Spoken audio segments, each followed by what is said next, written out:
Parasite మూవీకి Oscar అవార్డుల పంట పండగానే రెండు వాదనలు తెర మీదకి వచ్చాయి. ఒకటి, parasite movie Tamil movie copy అని. రెండు, ఇండియా ఎప్పుడు ఆస్కార్స్ విన్ అవుతుంది అని. ఈ రెండింటి గురించే ఈరోజు మన వీడియో. హాయ్, హలో, నమస్తే. కాఫీ అండ్ సినిమాకి స్వాగతం. నేను మరో వీడియోతోటి మీ ముందరికి వచ్చేసాను. ఈరోజు మనం ముందు మాట్లాడుకోబోయేది పారాసైట్ మూవీ గురించి. పారాసైట్ మూవీ ఆస్కార్ గెలవగానే ట్విట్టర్ని ఓ కుదుపు కుదిపేసింది.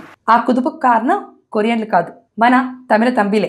1999లో రిలీజ్ అయిన మిన్సార కన్నా మూవీని కాపీ కొట్టి పారాసైట్ మూవీ తీశారని ఆరోపించడం మొదలుపెట్టారు.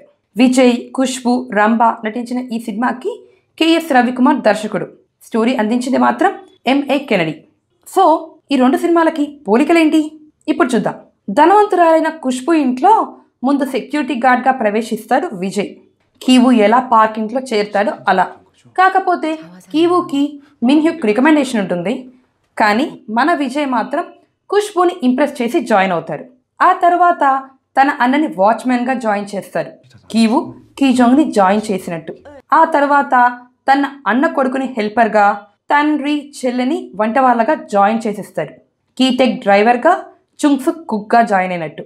కాకపోతే కిమ్ కుటుంబం తినడానికి తిండి లేక పేదరికంలో మగ్గిపోతూ పార్క్ కుటుంబం ఇంట్లో జాయిన్ అవుతే విజయ్ తన ప్రేమను ఒప్పించడానికి ఖుష్బుకి మగవాళ్ళ మీద ఉన్న ద్వేషాన్ని పోగొట్టి ఆమె చెల్లెలైన ఐశ్వర్యని పెళ్లి చేసుకోవడానికి ఈ నాటకం ఆడతాడు.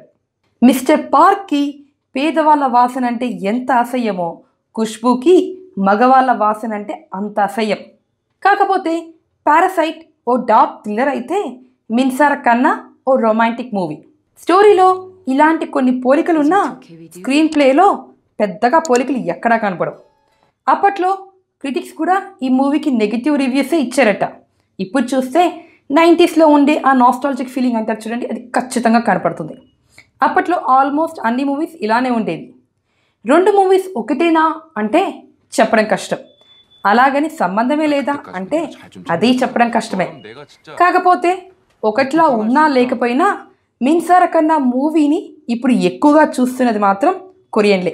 They want to claim that Parasite మూవీకి ఈ మూవీకి ఎటువంటి సంబంధం లేదని. ది గ్రేట్ బోంగ్ జోన్ హో ఇలాంటి థర్డ్ క్లాస్ మూవీని కాపీ కొట్టడం ఏంటి? ఇలాంటి పనికి మాలిన పోలికలు పెట్టి బోంగ్ జోన్ హో మీద ప్లేజరిజం ముద్ర వేయాలని చీప్ ట్రిక్ చేసిన ఆ ప్రొడ్యూసర్ మీద పరువు నష్టం దావా వేయాలని కొరియన్లు రచ్చ చేస్తుంటే, ఇలాంటి చీప్ పబ్లిసిటీతో ఇండియా పరువు తీస్తున్నారని ఇండియన్స్ రచ్చ చేస్తున్నారు. కొరియన్ మూవీస్ చాలా రియాలిటిక్గా ఉంటాయి. పర్ఫెక్ట్ స్క్రీన్ ప్లేతో మనల్ని ఎమోషనల్గా టచ్ చేస్తూ సమాజంలో జరిగే డిస్క్రిమినేషన్ అనండి, సామాజిక సమస్యల మీద అనండి వండర్ఫుల్ మూవీస్ తీయడంలో దిట్ట. Korean film industry old bye మూవీతో కేన్స్ ఫిల్మ్ ఫెస్టివల్లో మొదటిసారి అడుగుపెట్టిన తర్వాత వివిధ ఫిలిం ఫెస్టివల్స్లో ఇప్పటివరకు దాదాపు 150 అవార్డ్స్ని తన సొంతం చేసుకుంది. That's not a joke. Every year 2 to 3 movies Cannes film ఫెస్టివల్లో నామినేషన్స్ వరకు వెళ్తూనే ఉన్నాయి. వేరాస్ కేన్స్ ఫిలిం ఫెస్టివల్కి వెళ్ళిన ఇండియన్ మూవీస్ లెక్క చూసుకుంటే 15 నుంచి 25 దాటవు. అది 2019లో కనీసం ఒక్కటంటే ఒక్క మూవీ కూడా ప్రీమియర్ కాలేదు. కొరియా ఎన్ని మూవీస్ని ఇప్పటివరకు పంపినా Parasite is the first movie to win the prestigious Palme d'Or award. Whereas India 1946లో ఫస్ట్ కేన్స్ ఫిలిం ఫెస్టివల్లోనే నీచా నగర్ అనే మూవీకి ప్రెస్టీజియస్ పాల్మే d'Or అవార్డుని కొట్టేసింది. Let's get back to the topic.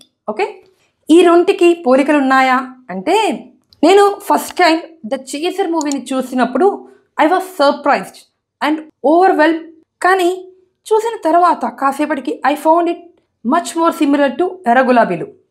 చేసర్ story ఏంటి ఒకసారి అనలైజ్ చేద్దాం. It's about a psychopath killer. ప్రాస్టిట్యూట్స్ని తన ఇంటికి తీసుకువచ్చి చంపేసి ఆ ఇంట్లోనే పూడ్చిపెట్టేస్తూ ఉంటాడు. ఫైనల్గా ఓ అమ్మాయి అక్కడి నుంచి తప్పించుకొని ఇతను పోలీసులకు దొరికేటట్టు చేస్తుంది. ఇదే బేసిక్గా movie plot. Now let's consider Erra Gulabilu. A wealthy but psychopath killer who has a dark past hunts women. ఎవరి క్యారెక్టర్ అయితే బాగాలేదు అని అతను ఫీల్ అవుతాడో వాళ్ళని ఇంటికి తీసుకువచ్చి చంపేసి పూడ్చిపెట్టి అక్కడ గులాబీ చెట్టు పెడుతూ ఉంటాడు. అండ్ ఫైనల్గా హీరోయిన్ మన శ్రీదేవి వల్ల పోలీసులకు పట్టుబడతాడు. స్టోరీ వైజ్ రెండు same.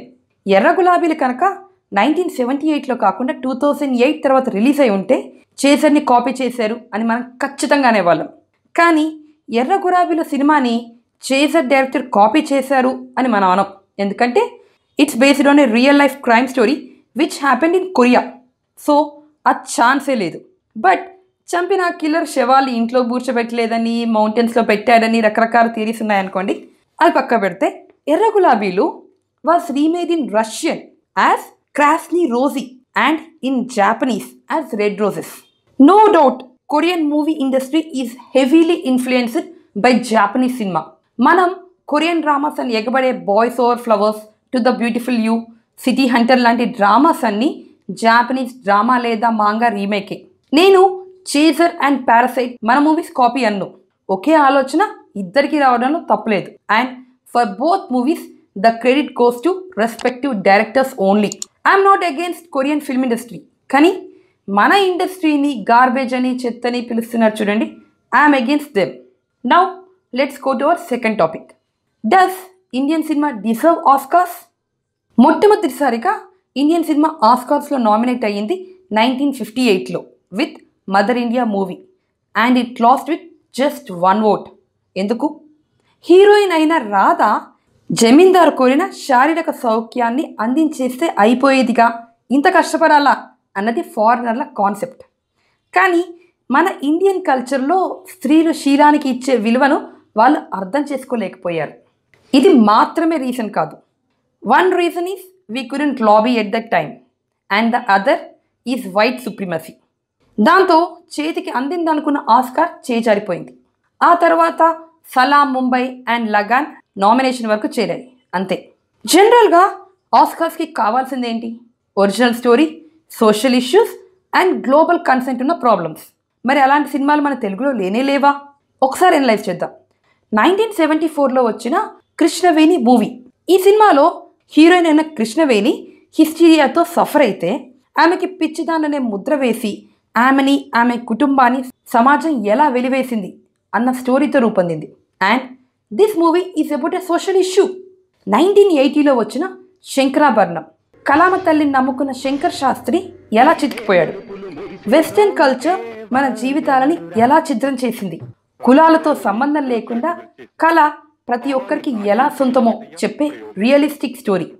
Music is divine whether it is western or Indian. సంగీతానికి భాషా భేదాలు, స్వర భేదాలు ఉండవు. అది ఒక అనంతమైన అమృతవాహి. మన ప్రాచీన సంగీతాన్ని, సాంప్రదాయాన్ని అవగాహన చేసుకోకుండా దాన్ని మీరు ఇలా అవహేళన చేయడం మూర్ఖత్వం. And the same goes with Saptapadi and Sagar Sangamam. 1980లోనే వచ్చిన మరో మూవీ ఆకలి రాజ్యం. నిరుద్యోగం, ఇట్స్ అన్ యూనివర్సల్ ఇష్యూ. మోసాలు, అమాయకత్వం, ఆకలి మన చెత్త రాజకీయ వ్యవస్థ మీద ఎక్కుపెట్టిన బాణమది. విత్ సమ్ వండర్ఫుల్ శ్రీశ్రీ గారి పద్యాలు. అమ్మ స్త్రీ, ఆలి స్త్రీ, అమ్మలగన్న అమ్మ స్త్రీ, ఆదిశక్తి అపరావతారం స్త్రీ. స్త్రీ అగ్గిపుల్లలో కవిత్వం ఉందన్న శ్రీశ్రీ ఆ మాత్రం విలువలేనిదా స్త్రీ. వీటిలో ఏవి మన ఇండియన్ గవర్నమెంట్ ఆస్కార్స్కి పంపలేదు. ఆస్కార్ నామినేషన్స్కి వెళ్ళిన ఒకే ఒక్క Telugu movie Swathimuthyam, which inspired Forrest Gump movie. And later Forrest Gump won 6 Oscar awards. ఇవన్నీ గతం అనుకుందాం. Now let's talk about 2019 movies. 2019లో తెలుగులో కొన్ని వండర్ఫుల్ థ్రిల్లర్ మూవీస్ వచ్చాయి. ఎవరు గురించి వద్దు, ఎందుకంటే Evaru is a remake of Invisible Guest and Oscars need original content. Brochevarevarura, Mathu Vadalara and agent Sai Srinivasa Athreya are some of the finest thriller movies which Telugu cinema has produced. కానీ అవి ఆస్కార్ అంత లెవెల్ కాదు. So let's move to Tamil industry. Asuran, dark thriller with caste discrimination. Oththa Seruppu Size 7, Super Deluxe, a great thriller with outstanding performance from Vijay Sethupathi. Now let's move to Malayalam movies.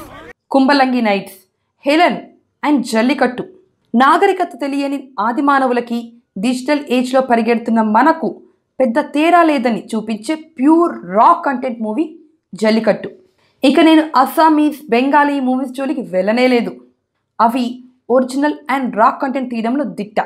ఒక్క నిమిషం మన Oscar committee వాళ్ళకి బాలీవుడ్ తప్ప మరి ఏ industry కనబడదు అనుకుందాం.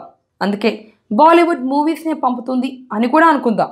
But గల్లీ bye really? ఆ plot it's similar to 8 mile. Murad అనే పేద పిల్లాడు ధారావి అనే స్లమ్స్లో నివసిస్తూ ఉంటాడు. స్లమ్స్ నుంచి ఎదిగాడు కాబట్టి let's go to Oscar and win it. Really?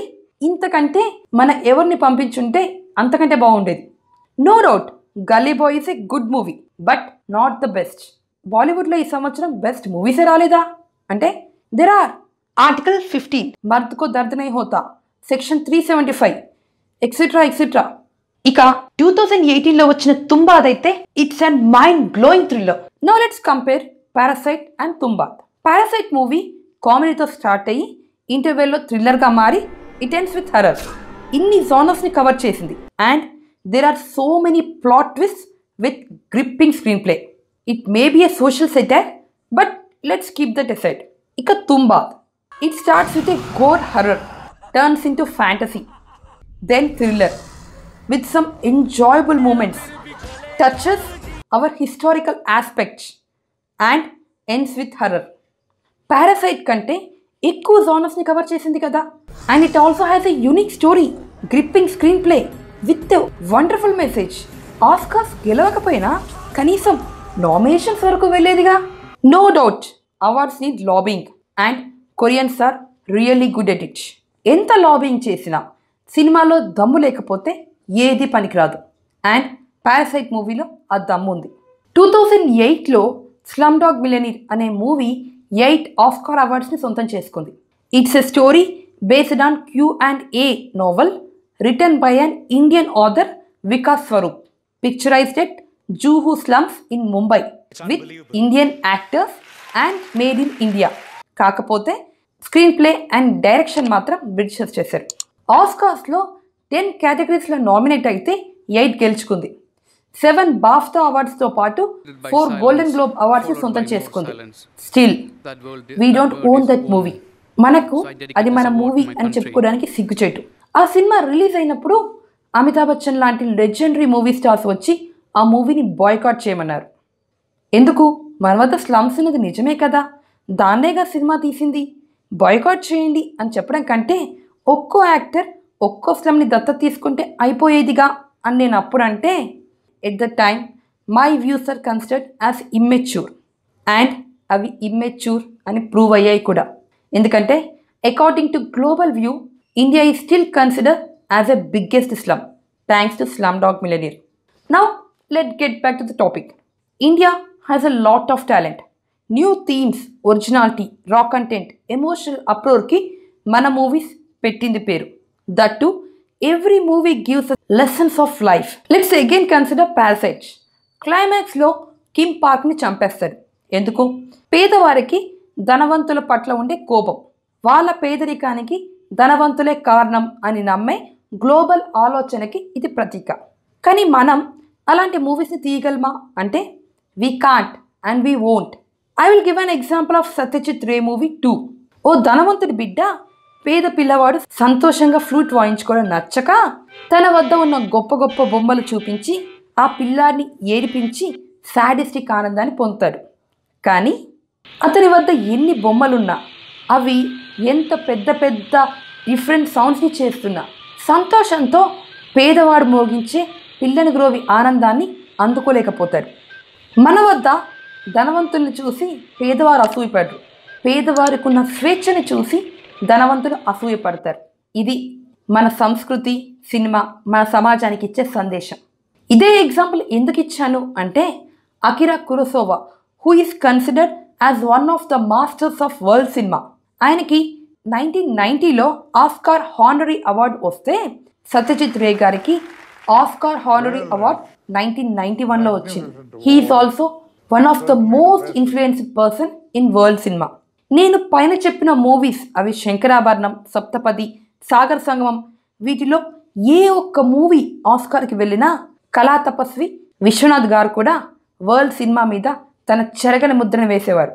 మనం మూవీస్ని తీసేటప్పుడు నెపోటిజం, పార్షియాలిటీ, మన language, star heroes, star directors ఇలాంటివి కాకుండా ఒరిజినల్ స్క్రిప్ట్కి వాల్యూ ఇచ్చి మంచి సినిమాలు తీసి మంచి మంచి సినిమాలను కాంపిటీషన్స్కి పంపి కేన్స్ అండ్ బాఫ్టాస్లో అవార్డ్స్ కొట్టగలిగితే ఆటోమేటిక్గా ఆస్కార్స్ని కూడా అందుకోగలుగుతాం. ఇది ఈ రోజుటి వీడియో. ఈ ఇష్యూ మీద మీ వ్యూస్ ఏంటి కింద కామెంట్ సెక్షన్లో మాతో పంచుకోండి. మరో మంచి వీడియోతో మళ్ళీ కలుద్దాం.